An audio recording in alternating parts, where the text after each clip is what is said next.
2022 road సైడ్లో ఉంటాను sir. Accident అయింది సార్, లారీ గుద్దింది సార్. 2 కాళ్ళు పోయినాయి. 100% కాళ్ళు లేవని సదరం సర్టిఫికేట్లో వచ్చింది సార్. నాకు ఇంతవరకు ఫంక్షన్ కూడా ఇవ్వలేదు సార్. నాకు 2022లోనే తీసుకున్నాను. ఎందుకు ఇవ్వలేదమ్మా పెన్షన్? నాకు కరెంటు బిల్ ఎక్కువ వస్తుంది. నాకు అన్ని గాయాలు సార్. ఇప్పుడంతా పూర్తిగా అంతా గాయం సార్. ఏసీ లేని నాకు డాక్టర్ ఏసీ ఉన్నాం. ఇప్పుడు దానివల్ల కరెంటు బిల్ ఎక్కువ వస్తుందని. ఈ జగన్మోహన్ రెడ్డి గారు వచ్చిన తర్వాత ఏం చేశారంటే ఇట్లా అర్థం లేనిటువంటి నిబంధనలన్నీ పెట్టి దగ్గర 8 లక్షల పింఛన్లు తీసేశారు. ఇది ఇప్పుడు చంద్రబాబు నాయుడు గారు దృష్టిలో ఉన్నారు. ఖచ్చితంగా మేము చేస్తాం. న్యాయం అయితే జరుగుతుంది 100%. సార్ నాకు నెల్లూరులో బొల్లోయిన హాస్పిటల్లో ఉంది సార్. నాకు ఏమో ఆఫీసు పంపించండి. కాన్స్టిట్యున్సీ అన్నగారు నమస్తే అన్న. నమస్తే, బాగున్నారా?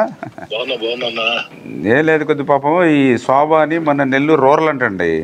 కాకపోతే కరెంట్ బిల్ ఉందని చెప్పేసి ఈవిడికి పెన్షన్ లేదు అప్పుడు 2022 నుంచి కూడా. ఆవిడ ఒకసారి మీతో మాట్లాడతారు, ఒకసారి చెప్పండి ఎమ్మెల్యే. నమస్కారం సార్. గవర్నమెంట్ పరంగా రామారెడ్డి గారు చేస్తారు. పర్సనల్ నేను చేస్తాను. ఎక్కడ మీరు ఉండేది? సార్ ఇక్కడ కొత్తూరు సార్ మాది. కొత్తూరు. నేను పర్సనల్ చేస్తానమ్మా మీకు. సరే సార్, థ్యాంక్స్ సార్. ఎప్పుడు కలవమంటారు సార్? ఇష్టం, నేను అడిగిపోతా. ఎప్పుడు నువ్వు వచ్చేటప్పుడు ఫోన్ చేసిరా. సరే సార్.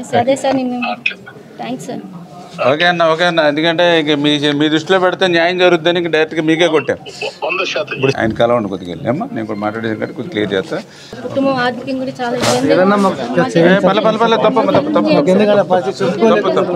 బిడ్డ సార్. బిడ్డ కోసం బతుకున్నాను సార్. బతకాలని లేదు సార్. 9th class. ఎలా వచ్చారు మరి పాపం? చాలా దూరం కదా. 5,000 బాగా చదువుకోవాలి. ఓకేనా? మళ్ళీ చర్చిలకి ఎట్లా కొంచెం జాగ్రత్త, పర్లేదు. ఓకే అమ్మా, జాగ్రత్త. 2022 రోడ్ సైడ్లో ఉంటాను సార్. యాక్సిడెంట్ అయింది సార్, లారీ గుద్దింది సార్. 2 కాళ్ళు పోయినాయి. 100% కాళ్ళు లేవని సదరం సర్టిఫికేట్లో వచ్చింది సార్. నాకు ఇంతవరకు ఫంక్షన్ కూడా ఇవ్వలేదు సార్. నాకు 2022లోనే తీసుకున్నాను. ఎందుకు ఇవ్వలేదమ్మా పెన్షన్? నాకు కరెంటు బిల్ ఎక్కువ వస్తుంది. నాకు అన్ని గాయాలు సార్. ఇప్పుడంతా పూర్తిగా అంతా గాయం సార్. ఏసీ లేని నాకు డాక్టర్ ఏసీ ఉన్నాం. ఇప్పుడు దానివల్ల కరెంటు బిల్ ఎక్కువ వస్తుందని. ఈ జగన్మోహన్ రెడ్డి గారు వచ్చిన తర్వాత ఏం చేశారంటే ఇట్లా అర్థం లేనిటువంటి నిబంధనలన్నీ పెట్టి దగ్గర 8 లక్షల పింఛన్లు తీసేశారు. ఇది ఇప్పుడు చంద్రబాబు నాయుడు గారు దృష్టిలో ఉన్నారు. ఖచ్చితంగా మేము చేస్తాం. న్యాయం అయితే జరుగుతుంది 100%. సార్ నాకు నెల్లూరులో బొల్లోయిన హాస్పిటల్లో ఉంది సార్. నాకు ఏమో ఆఫీసు పంపించండి. కాన్స్టిట్యున్సీ అన్నగారు నమస్తే అన్న. నమస్తే, బాగున్నారా? ఏం లేదు, కొద్ది పాపం ఈ శోభ అని మన నెల్లూరు రూరల్ అంటండి. కాకపోతే కరెంట్ బిల్ ఉందని చెప్పేసి ఈవిడికి పెన్షన్ లేదు అప్పుడు 2022 నుంచి కూడా. ఆవిడ ఒకసారి మీతో మాట్లాడతారు, ఒకసారి చెప్పండి ఎమ్మెల్యే. నమస్కారం సార్. గవర్నమెంట్ పరంగా రామారెడ్డి గారు చేస్తారు. పర్సనల్ నేను చేస్తాను. ఎక్కడ మీరు ఉండేది? సార్ ఇక్కడ కొత్తూరు సార్ మాది. కొత్తూరు. నేను పర్సనల్ చేస్తానమ్మా మీకు. సరే థ్యాంక్స్ సార్. ఎప్పుడు కలవమంటారు సార్? ఇష్టం, నేను అడిగిపోతా. ఎప్పుడు నువ్వు వచ్చేటప్పుడు ఫోన్ చేసిరా. సరే సార్. Thanks sir. ఓకే అన్న. ఎందుకంటే ఇక మీ దృష్టిలో పెడితే న్యాయం జరుగుతుందని డైరెక్ట్గా మీకే కొట్టాం.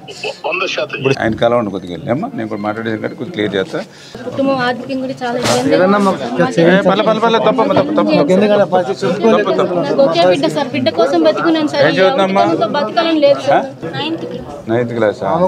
ఎలా వచ్చారు మరి పాపం? చాలా దూరం కదా. 5,000 బాగా చదువుకోవాలి. ఓకేనా?